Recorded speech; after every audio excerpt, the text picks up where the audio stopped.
What's up guys, BT Kicks here and welcome back to another episode of Kaki Kartel. And today, I'll be continuing my Like Mike series where I'll be reviewing every single Air Jordan model from 1 till 14 until Michael Jordan's first retirement. Today, we have these bad boys right here, the Air Jordan 5. Now before we get into the review, I just want to say I hope everybody out there is staying home, staying healthy and staying safe. And let's get it! Starting off with some design aspects and a little bit of a history lesson. The Air Jordan 5 actually released in 1990. This is not the 1990 version, this is actually the 2016 retro version, which is as close as to the original as I think, if I'm not mistaken. Let me know in the comment section down below if you own any Air Jordan 5s and what you think of the model in particular. Before we get into the review, let's go through some design aspects first. Starting off, you can see there's a nice 3M tongue here.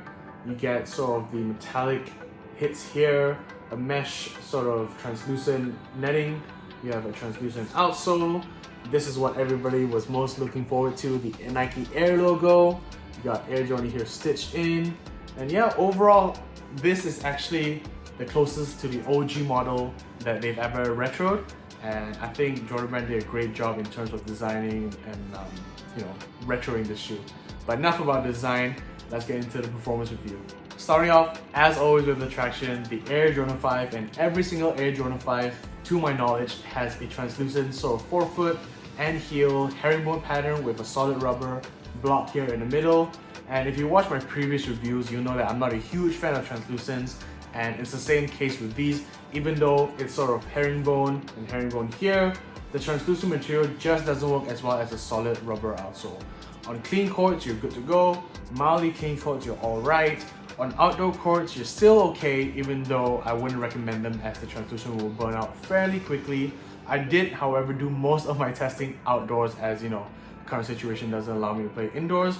Outdoors, these work fine. However, I did try these on a really dusty court once, and it was a no-go. You honestly spend more time wiping the dust off these shoes than actually playing basketball. So I wouldn't recommend these on dusty courts. Outdoors, you're good to go. Clean courts, you're good to go. That's something to keep note that this is a translucent pattern, so traction is not as good. Now moving on to the cushion. The Air Jordan 5, similar to the Air Jordan 4, features a sort of visible air unit here in the heel. It actually has an air unit in the heel and the forefoot, but it is encapsulated by a polyurethane midsole. And what that means is that it is very stiff. So on the initial try on, you will not feel the cushion as much. The insole does have a little bit, but this sort of setup actually requires a lot of break-in time. Don't be discouraged from the few initial tries. I had to wear mine for about a week straight, and I played 2-hour sessions every time. And slowly, as the polyurethane midsole sort of breaks in, you do feel the cushion, and I must say, it does actually feel quite nice. The heel and the forefoot actually works well together. It gives you a really good court feel, some decent responsiveness, and definitely good impact protection. Something like a player like me, with a bigger sort of player, will appreciate. My knees didn't hurt as much. So cushion works actually just as well as it did in the OG times, and it's something that I would appreciate.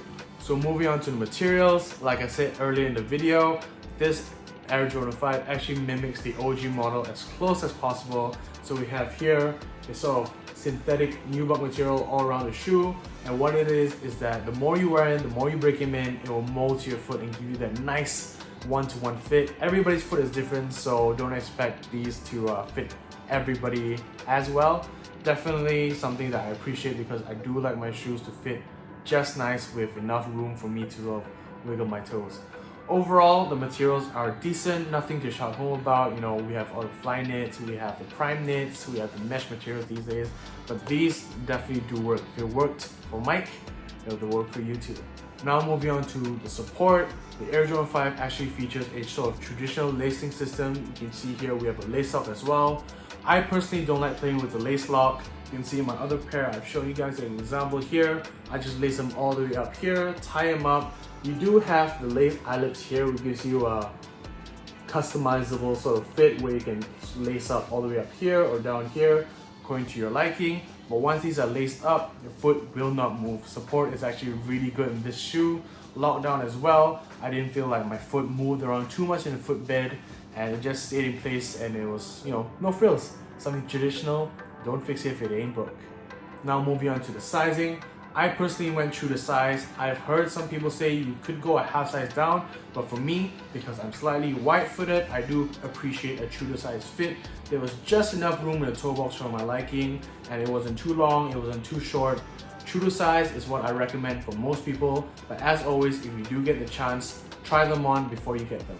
So overall, I had a ton of fun testing these. It was quite refreshing to start playing in OG retro models, especially after The Last Dance. If you watch my previous reviews, you know Air Jordans 1, 3, and 4 were not really fun to play in. They were quite painful, but this is surprisingly refreshing. My feet didn't hurt as much. My knees definitely thanked me, and yeah, I could see myself adding the Air Jordan 5 to my rotation if I'm being honest. So that takes care of the performance review, guys. Thank you for watching.